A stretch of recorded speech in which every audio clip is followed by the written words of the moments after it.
The cabin of the plane hummed with the familiar buzz of air-conditioned silence, interrupted only by the soft murmur of conversations and the occasional clink of a drink tray. But amid the comfort of the mid-flight calm, there was a growing tension, unseen, but palpable. It was as though the air itself held its breath, and in the seat next to the window, an elderly man sat quietly, looking out into the endless sky. His frail hands rested gently on his lap, a soft smile playing on his lips, but he gave no indication of the storm that was quietly brewing beside him. In the seat next to him, a man in his 30s, dressed in a designer suit, was speaking a little too loudly, as if to make sure his opinions were heard. His voice, dripping with arrogance, cut through the soft hum of the plane like a jagged knife. "I just don't get it," he scoffed, barely sparing a glance at the elderly man beside him. "Why do people still revere these old presidents? Take Carter, for example. Honestly, what did he ever do? It's all politics and promises that never lead anywhere." The words hung in the air, each one landing like a slap. The elderly man, though, remained motionless, seemingly lost in his own world. His face, lined with years of experience, betrayed no hint of anger, but the passenger beside him didn't notice. He was too wrapped up in his self-righteous tirade. "Peace agreements?" The man chuckled bitterly. "That's cute, but the world's still the same mess it was then. These people don't change anything." He leaned back in his seat, his posture smug, as though he had just dropped a truth bomb, waiting for approval from anyone who might share his disdain for the past. Around them, the air in the cabin shifted. Several passengers subtly shifted in their seats, exchanging uncomfortable glances. The discomfort was evident, but no one said a word. No one spoke out. The quiet hum of the plane had now become a wall of tension. The elderly man, his eyes still fixed on the view beyond the window, did not react. But the people sitting nearby couldn't help but feel the weight of what was being said. The man continued, oblivious to the eyes that were now darting uncomfortably towards him, casting fleeting glances in the direction of the elderly man, unsure whether they should intervene. But no one did. The silence spoke louder than words, and in that silence, the judgment echoed. "You know," the passenger continued, his voice growing louder, "these old politicians just sit back and relax, living off their past glory. Meanwhile, the rest of us have to deal with the mess they left behind." As the words spilled from his mouth, the elderly man's fingers twitched slightly, as though holding on to something. It wasn't anger, nor was it offense. It was something deeper, something rooted in a quiet strength that no one could see. The man beside him was so absorbed in his own harsh opinions that he missed the story that lay before him, the history in the seat next to him. The tension in the air was thickening, but still, the elderly man said nothing. His silence was louder than the insults around him, but it wasn't enough to calm the growing unease among the passengers. The flight attendants moved down the aisle, but no one dared to speak. Everyone was waiting for something, but no one knew what. Something was coming, something that would shift the atmosphere completely. But for now, all that filled the cabin was the sound of the rude man's voice, unaware of the quiet storm sitting next to him. The man's voice grew louder, carrying through the quiet tension of the cabin like an escalating storm. With every word, he chipped away at the delicate silence, growing more brazen with each passing minute. He leaned forward, his eyes gleaming with a sense of superiority that was almost palpable. "And honestly, I don't even get how people still look up to someone like Carter," he continued, laughing with a loud, arrogant chuckle. "He's practically a walking history lesson at this point. I mean, what's left for him to do? Go back to building houses or something? He's outlived his relevance." His seatmate, visibly uncomfortable, shifted in her chair, but said nothing. She too felt the weight of his words, but was too polite, or perhaps too intimidated, to speak up. The elderly man beside them remained unmoved, his gaze still fixed outside the window, though the tension in his posture was becoming noticeable. His fingers, once resting loosely on his lap, now clenched just a little tighter, as if holding on to a fragile thread of patience. "Look at him," the passenger went on, oblivious to the discomfort radiating from the people around him. "He's so old, you can see it in his eyes. Health problems everywhere, probably on his last legs." He smirked, his voice dripping with cruelty.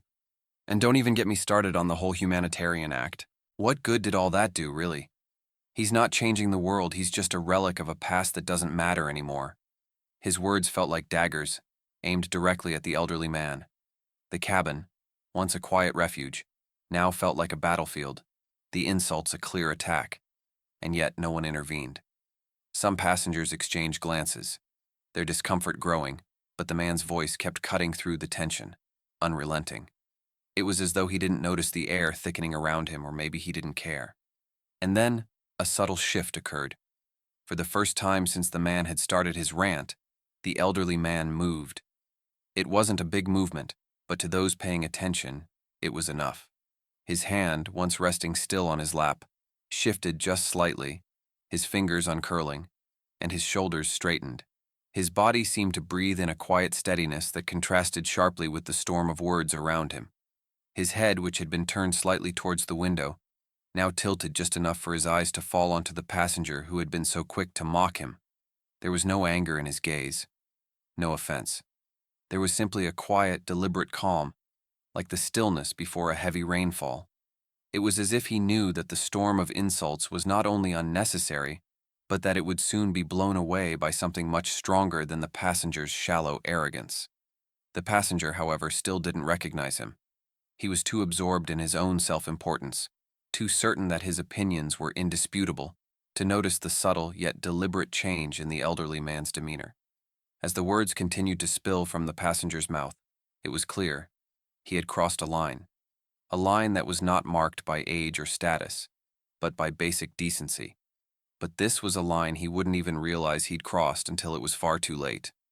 The cabin grew heavy with anticipation, though no one dared to break the silence. The moment stretched on, each second laden with the weight of what was coming, unseen by the rude passenger, but clear to everyone else. The elderly man remained still, his gaze steady, his silence now a beacon of something far more powerful than the insults being hurled at him. The seconds stretched into eternity, and in that suffocating silence the man's words felt like they were echoing off the walls of the plane. The insults were louder now, more venomous, as if the passenger, emboldened by the quietude around him, was trying to convince himself of his own righteousness. Yet despite the loudness of his voice, something was different in the air, something intangible but heavy. The elderly man beside him had not moved. His eyes remained calm, but something about his stillness felt like the calm before a storm, and the tension in the cabin grew unbearable. The passenger, in his self-absorbed tirade, had not even realized that he had crossed a line of respect, of simple human decency. He was too lost in his own words to see the change in the faces around him. But then, the shift happened. One of the passengers sitting 2 rows ahead turned around, her face pale with a realization of what was unfolding. She whispered softly to her companion, just loud enough to be heard by those closest. Do you know who that is?" There was a moment of stunned silence. For a heartbeat, it felt like the entire plane had stopped moving. The question hung in the air, weighty and alive with an uncomfortable urgency. The passenger beside the elderly man didn't catch it at first. He continued his rant, unaware of the ripple effect he had caused with his words. But then, the whispers spread like wildfire through the cabin, as if someone had lit a spark that reached everyone within earshot. "That's Jimmy Carter," came a voice from behind, almost in disbelief. "The former president. You're insulting him." The passenger froze mid-sentence. The words caught in his throat like a lump of regret too large to swallow.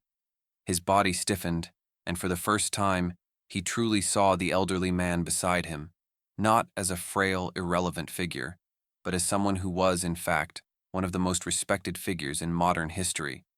His hands, once clenched in irritation, now trembled slightly as realization hit like a freight train. Jimmy Carter. The words reverberated in the man's mind, each syllable ringing louder than the insults he had just hurled. He could feel the color draining from his face, his pulse quickening. He looked down at the elderly man who, despite the insult, had remained calm and composed, his eyes no longer on the window, but gently meeting the passenger's gaze. For the first time, the passenger saw him, the weight of his years, the depth in his eyes, and the quiet strength that emanated from him, almost like a quiet, unspoken force that could not be ignored. The realization was swift and merciless. It was as if the universe had pressed pause on the entire world, forcing the passenger to confront his own ignorance. His chest tightened with guilt, his mind reeling in disbelief at the cruel words he had just spoken to someone who had done more for the world than he could ever hope to understand. The elderly man, however, remained silent. There was no anger, no retaliation, not even a hint of scorn in his gaze.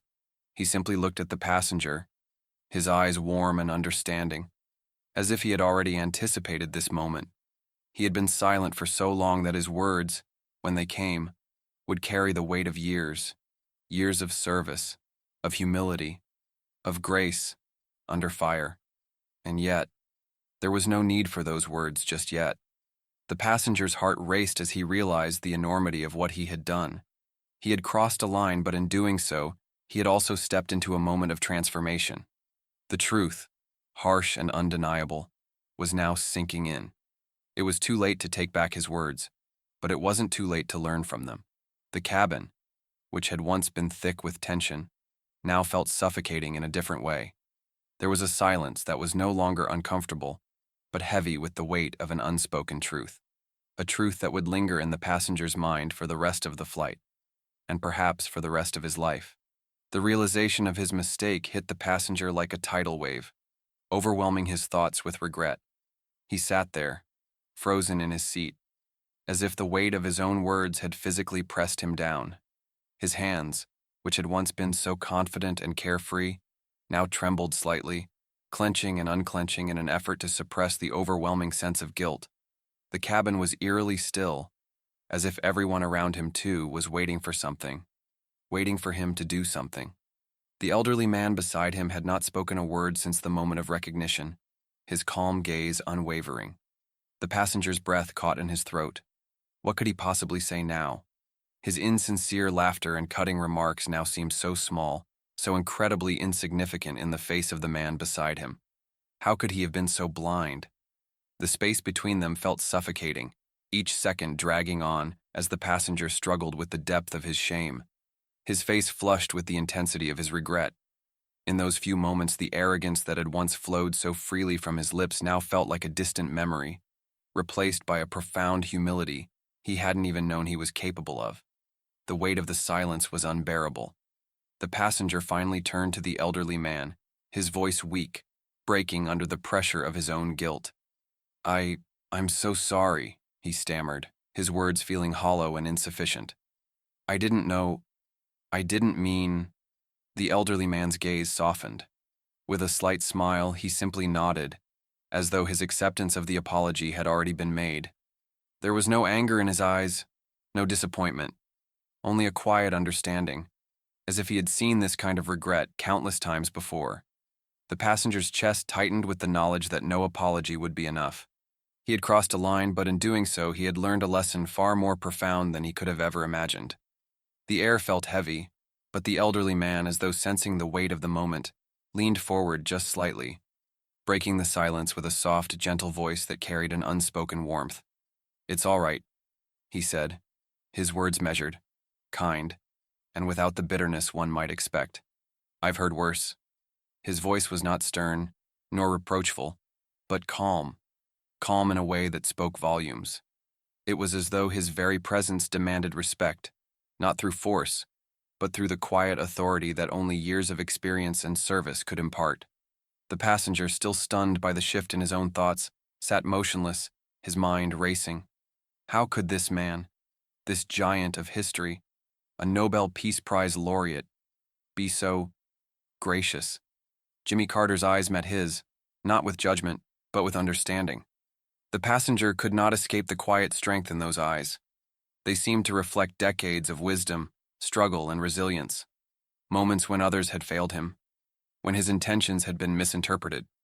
And yet, he had always chosen to forgive, to move forward with grace. There was no venom in his gaze, only a quiet kindness that seemed to shine brighter in the midst of the passenger's guilt. Carter shifted ever so slightly, his voice carrying again, now softer but steady. "I understand that sometimes we all speak without thinking. We let our emotions, our frustrations, lead us to words we don't truly mean." The passenger's heart pounded in his chest, the weight of his own actions settling like an anchor around his ribs. But as he looked at Carter, the realization hit him again. The man before him wasn't just a politician, he was a person who had devoted his life to service, to helping others, to making a difference in the world. His kindness wasn't born of naivety, but of strength. He had faced hardships, been misunderstood, and yet he still chose to be gentle. A lump formed in the passenger's throat. His pride, once so unshakable, now felt like a fragile thing, cracking under the weight of his own regret. "I'm so sorry," he said again, this time with a deeper sense of sincerity, his voice quieter, more vulnerable. "I shouldn't have said those things." Jimmy Carter's response was not immediate, but when it came, it was exactly what the passenger needed to hear. "Don't be so hard on yourself," Carter said, his tone unhurried. "We all make mistakes. What matters is what we learn from them." The passenger was silent. The sting of his words had not vanished, but there was something else now, something unexpected, a spark of hope, of understanding. The elderly man, with his simple, heartfelt response, had not only shown forgiveness, but had opened a door that led not only to his own redemption, but to the understanding that it was never too late to change, to grow, to become better. For the first time in what felt like hours, the passenger's shoulders relaxed. The suffocating weight of guilt began to lift, replaced by the gentle understanding that mistakes, while painful, didn't have to define him. Carter's kindness was a reminder that we all have the power to choose how we respond to others and to our own shortcomings. And in that moment, the passenger made a choice. He chose to be better. The flight continued, but for the passenger, time had slowed. The soft hum of the plane's engines, the murmur of voices around him, all felt distant, as though he were trapped in a moment of clarity that refused to release him. He sat there, his hands still trembling slightly, his heart still racing with the heaviness of what had just transpired. Carter's words echoed in his mind, each one a gentle balm, but the weight of his own ignorance lingered, a stain on his soul that he couldn't easily wash away. The passenger's gaze fell to his lap, his mind turning in circles, retracing the words he had so carelessly spoken. How had he allowed himself to slip so far, to mock someone with so much to offer the world, someone who had given decades of his life to causes greater than himself? He felt the sting of regret deep within his chest. It wasn't just the words he had said, but the way he had dismissed an entire lifetime of service with the flick of a judgmental tongue. He had been so quick to assume, to categorize, to dehumanize, and now, in the quiet aftermath of Carter's forgiveness, he was left with the bitter taste of his own shortcomings. But then, something shifted. A flicker of understanding began to stir within him. Carter's grace wasn't just a reflection of his own character.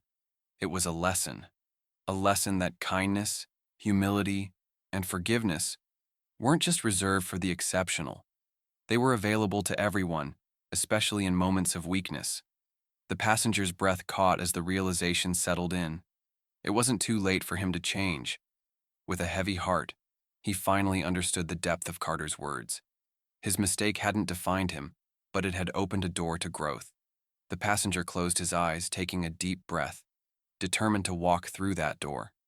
It would take time, but he was ready to change, to be better. The remainder of the flight seemed to drag on in slow motion, as though the universe was giving the passenger time to fully digest the lesson he had just been served. He sat quietly, his thoughts a storm of regret and reflection, while the soft whir of the plane filled the gaps between his fragmented thoughts. He couldn't stop thinking about what had just happened, the words he had spoken, the forgiveness he had received, and the profound shift inside him that he hadn't fully understood until now. It was then, as the plane cruised steadily through the sky, that Carter, the man he had so carelessly insulted, did something that completely disarmed him. The elderly man who had been sitting in stillness for so long now gently turned toward the passenger. His face, though weathered with age, carried an expression of quiet empathy. He didn't say a word at first, but his eyes, those deep, knowing eyes, seemed to speak volumes.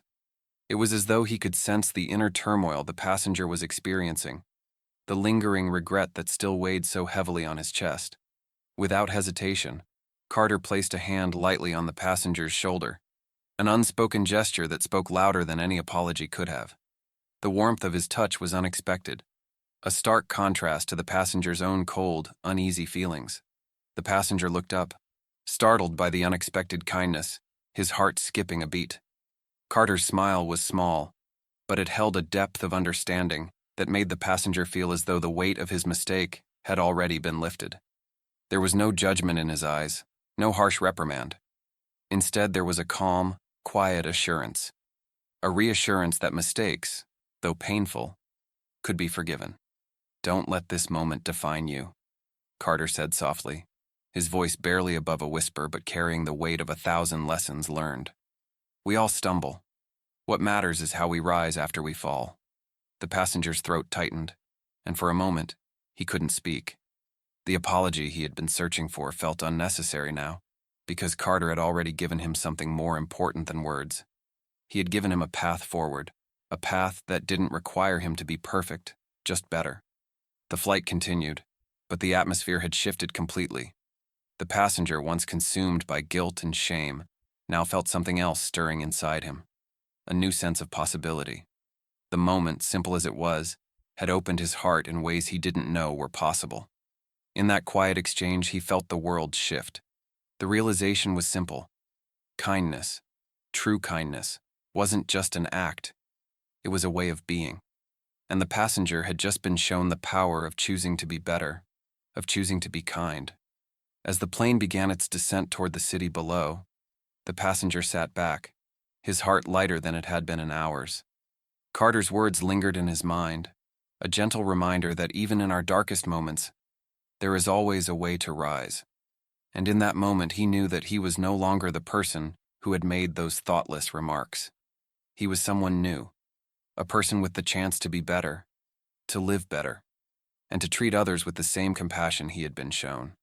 The plane was nearing its descent, and the reality of the journey ahead was starting to feel more tangible.